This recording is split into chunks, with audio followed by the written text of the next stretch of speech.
No grocery trips, no fresh produce, no takeout, just me. And whatever I could find in my pantry for 14 straight days. I wanted to see, could I survive without shopping, waste less food, and actually save money? Or would I crumble and order pizza on day 3? Here's what happened, and what you can learn from it if you're trying to live frugally and fearlessly. The rules. Before I started, I made 3 simple rules. No grocery runs. I could use anything in the pantry, freezer, or fridge that was already there. No cheating with takeout or sneaky coffee runs. This was all about using what I had, because studies show the average household throws out up to 30% of their food. That's literally money in the trash. What I found in my pantry. Turns out, I had a lot more than I thought.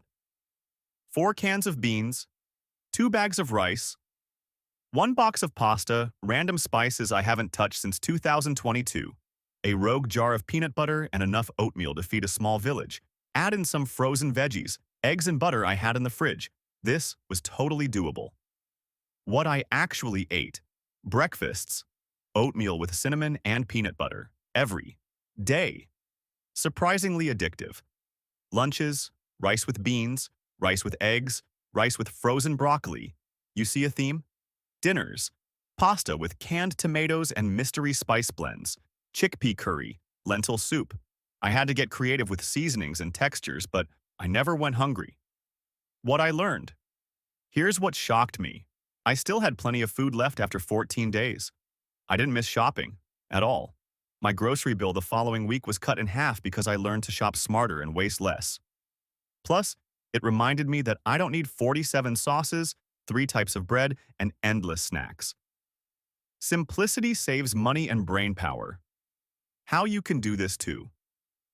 Want to try this challenge? Here's what you do. Checkmark. Step 1. Take everything out of your pantry. Group by type. Step 2. List 7 to 10 possible meals you can make using just what you have. Step 3. Commit to no grocery shopping for 7 to 14 days. Step 4. Track how much you don't spend. That's your savings. Even a 1-week pantry reset can save you $50 to $150 depending on your usual habits. Frugal living isn't about deprivation. It's about resourcefulness, discipline, and using what you already have before spending more.